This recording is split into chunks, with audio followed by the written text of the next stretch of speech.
Hi everyone. So I'm Paige Wilkins and I am a second year psychology student, and I also have a minor in women, gender, and sexuality studies. So we're going to be connecting American football to transgender studies. So let's get into it. So we all know what American football is. It's a popular American sport dominated by male athletes.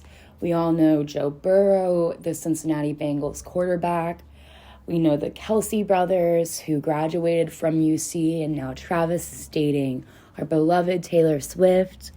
Some of us will go down to the banks on the weekends to come together with thousands of other fans to celebrate this game of football. But why is this important to trans studies?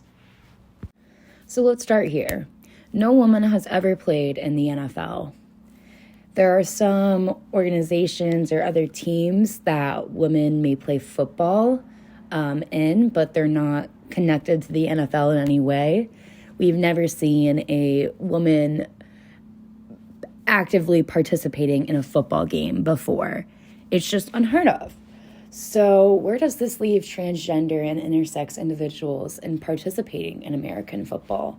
Are they allowed to? Are there restrictions against them playing? Before we get into if there are restrictions or limitations for transgender or intersex individuals, let's talk about the opinions on transgender athletes. So this is Marcus Wiley. He played as a defensive end for 10 seasons in the National Football League with the Buffalo Bills, San Diego Chargers, Dallas Cowboys, and Jacksonville Jaguars. So here's a quote by him. I have no issue with transgenders. I do have an issue with athletes who are transgendered trying to participate, going from a transition of a man to a woman and now playing with women. And I will say that you all can try to Dave Chappelle me all you want. I am very clear on this. You can be a transgender. You can be the homie. But I'll be damned if a male at birth turns into a female and tries to compete against my daughters. She ain't out there. We out. So Wiley claims that he has no issue personally with transgender people, but he has concerns about fairness or the competitive advantage due to the perceived differences in physical attributes between trans women and cis women. With these perceived differences in mind, let's talk about the case of Irina and Tamara Press and their gender controversy. So basically, Irina and Tamara Press are two Russian sisters who were dominant in a variety of female track and field events during the 1950s and 1960s. So Irina and Tamara were amazing athletes, but as the world records and medals continue to pile up for the Press siblings, the whispers and rumors kept growing. They were sarcastically misgendered as the Press brothers in the Western media and behind their backs. The rumors and speculation persisted that their record-setting performances were fueled by male hormones. As the rumors of the alleged cheating of the Press sisters increased, the World Athletics Association mandated that all women competitors must be gender tested for all international events, starting with the 1966 championships. Surprisingly, however, the Press sisters announced their retirement weeks before their event and said it was because they needed to go back home to take care of their sick mother. The Western media was very skeptical about this, especially with the timing. Whether or not the Press sisters were cheating, it goes to show the potential psychological impact of the world assuming your gender. Similar to the Press sisters case, let's talk about Caster Semenya. So Caster is a South African middle distance runner and winner of 2 Olympic gold medals and 3 world championships in the women's 800 meters. Some women produce higher levels of testosterone compared to others. So these higher levels of testosterone in some women caused a bunch of controversy around whether these women had an advantage compared to others. So in 2011, the International Association of Athletics Federation issued a decision blocking any athletes with testosterone levels above 10 milliliters of blood from competing in the female category. So they came out with a medication that could lower testosterone levels, and they would require these female athletes with higher testosterone levels to take this medication so there would not be a disadvantage. But a lot of female athletes who had higher testosterone levels thought this was unfair because in male athletics, there is a long continuum of various testosterone levels. So they thought that this was unfair in many ways. Some even thought that this was a racial issue, with the pigeon Pagonia saying, "What I think this comes down to is Caster's faster than white girls and she's made them cry." The world has been scrutinizing her gender since 2009, and she has faced legal allegations, emotional struggles, psychological effects from the world assuming her gender and saying that she is not allowed to compete in these sports. The Times magazine went even this far, saying that could this women's world championship really be a man? This statement is just unbelievably unacceptable and so offensive. Caster is a woman and she is fast, and the world is trying to make this into a controversy, and it raises a lot of different questions. So moving on from this, let's talk about some U.S. youth perspectives on the participation of transgender athletes. Nearly half of all respondents thought that transgender athletes should participate based on their gender identity or personal preference, whereas 35% favored participation based on sex assigned at birth or in a transgender-only category. Alongside these statistics, many felt that inclusive policies would affirm and support the mental health of trans individuals. Especially nowadays, our generations are becoming more inclusive and accepted, and we're drifting away from this gender binary and realizing that humans are much more complex than just male or female. These statistics are especially important because if nearly half of all U.S. youths feel that it is fair for transgender athletes to participate based on their gender identity, this goes to show that in the future, there will definitely be a change in the participation of transgender athletes. Let's talk about someone who is actually a transgender athlete. So Leah Thomas is the first transgender woman to win an NCAA swimming championship. After her win, she faced a lot of backlash because critics felt that her success was unfair or invalid. She's actually recently been battling legally, trying to overturn the policy that dictates male to female transgender athletes would only be eligible to compete in the women's categories if they transition before the age of 12 or before they reach stage 2 of the puberty process.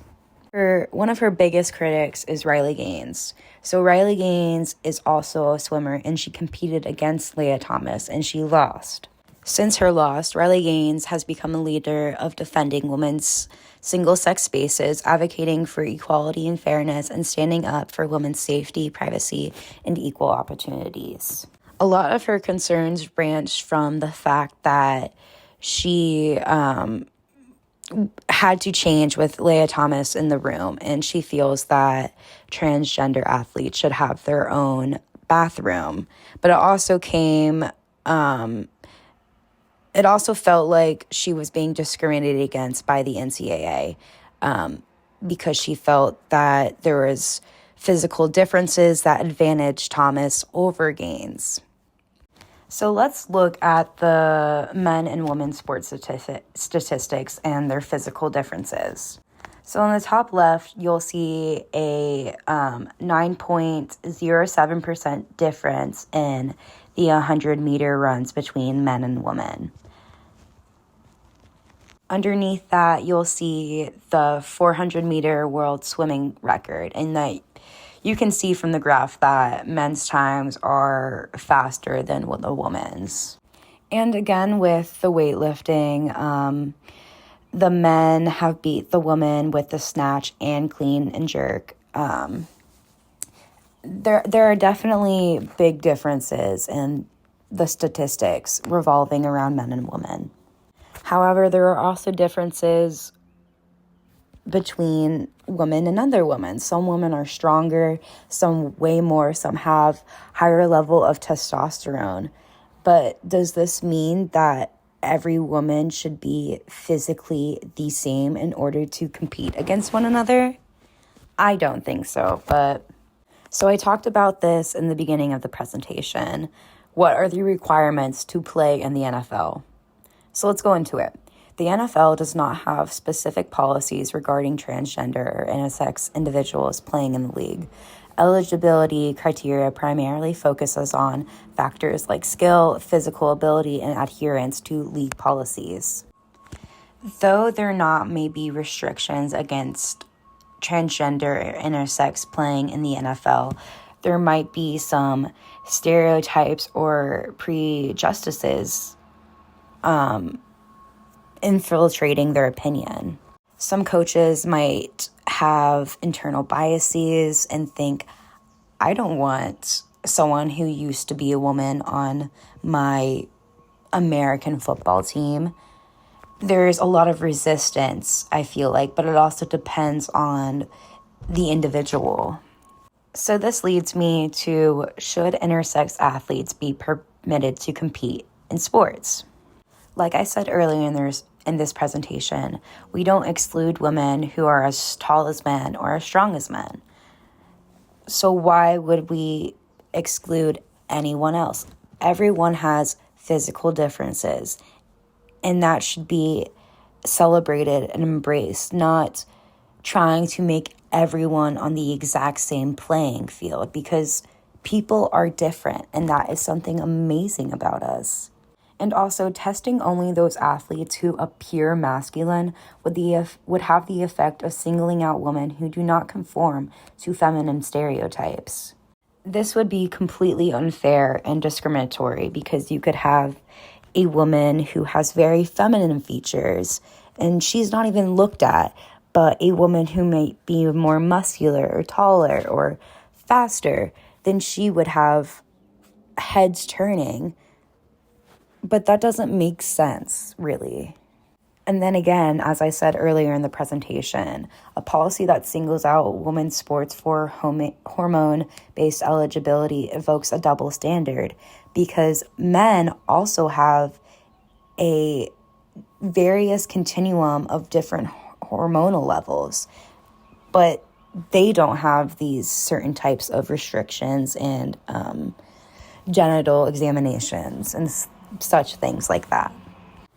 I'm a part of that percentage of U.S. youths who believe intersex and transgender individuals should be allowed to compete in sports. I think that it is fair. I think that humans are unique and that we should embrace those differences. So I know Justine Lindsay is not exactly an NFL football player, but she is the first openly trans NFL cheerleader. So Lindsay has been cheering for the NFL since from 2022, when she made the Carolina Top Cats cheerleading team associated with the Carolina Panthers. This is a huge victory for the trans community, and this just means that we are one step closer to seeing a trans individual playing on that NFL field. The next time you see a football, you're going to be thinking about all of these broader issues behind it. And that's important, because especially in the generations today, we are reaching a point where trans and intersex individuals will be welcomed in these sports, and there will not be resistance or discrimination against them. And I'm very hopeful for that time to come, and I'm excited to see it. Thank you for listening. And the last slide is just we're excited. Bye.